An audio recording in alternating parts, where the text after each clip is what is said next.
If you've ever felt like you have self-sabotage yourself, then this video is for you. I know I have, and I put together a couple things that I wanted to share that I think might help you avoid it and or catch yourself if you're in the midst of self-sabotage. Let's get it going.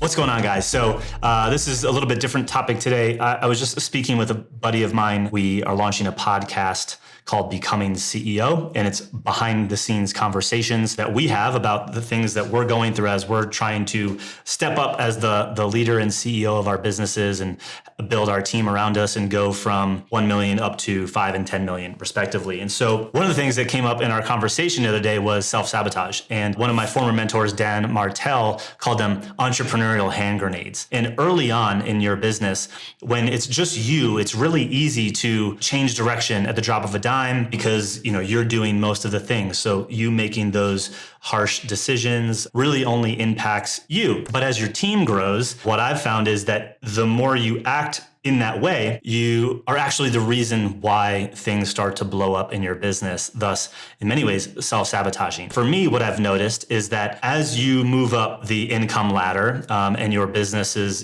starting to get some predictability, you're getting into those 50, 60, 70, 100K plus months, you've built a lot of the engines that will run your business. It's honing in the inputs that need to go into each of those engines on a daily, weekly, monthly basis that keep it running and have the right people in place and processes in place so that you are not the person managing that process or the engine, which leads you to having a lot of free time or a lot more free time than you're probably used to. And there was a good 6 months or so where I was getting used to having more time. And it was those moments. And I'd say sometimes I still do it now, if I'm being honest with you, over, a year and a half later, where you see that shiny object or you see someone else doing something and you jump into action, derailing your team from the thing that you've already set them out to do. It's hard, right?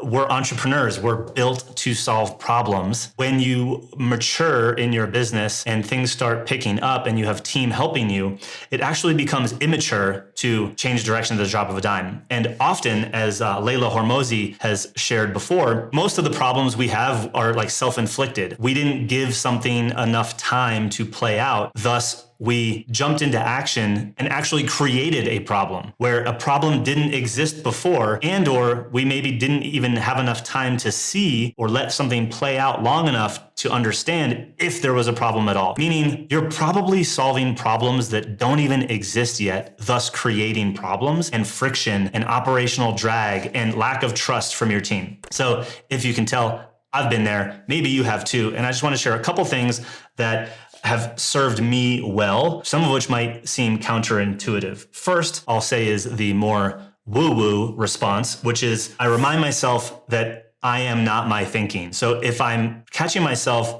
we need to do this, or I think we need to do that, kind of disconnect from that thought and almost put the business hat on and say, is this actually solving a problem? Or is this just you trying to jump into action because you're thinking about it?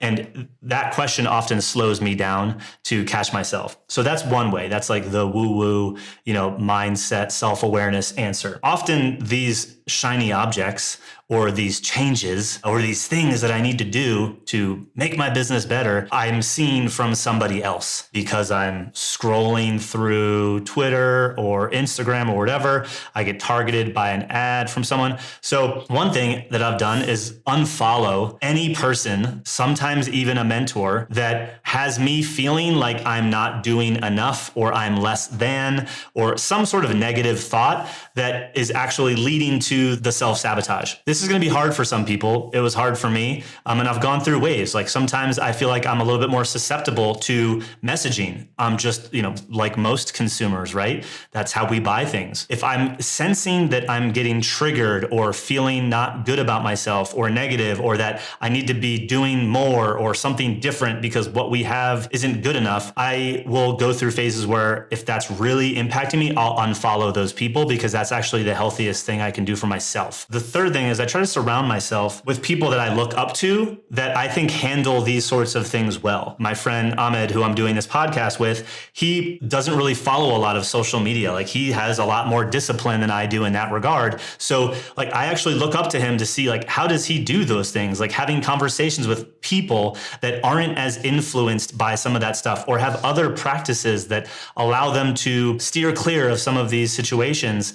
I try to surround myself with those people because their habits and rituals and things rub off on me, and so does their way of thinking. This one kind of ties into the fourth one, which is just like find people further down the road and listen to what they actually say, and sometimes even pay for their advice. Put your money where your mouth is. Like, okay, you can follow them, you could read a book, but maybe they have a program that brings you closer to their proximity. And now I've invested in this person. So when I have this idea that takes me away, I can remember that, hey, like I've invested following someone on this specific path. Like I'm going to honor that. So I know that kind of ties to the third one.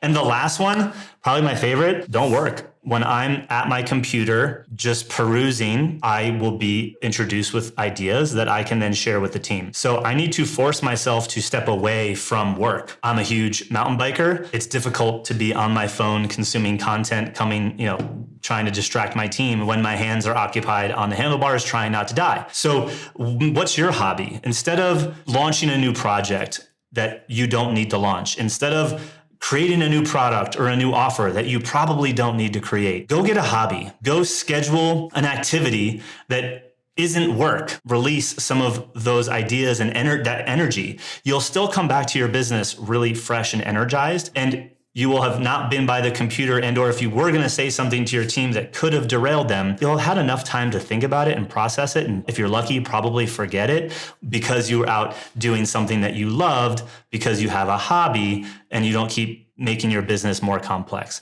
So those are my tips. If you feel like you've been self-sabotaging, I hope those are helpful. Comment below which of those was the most useful.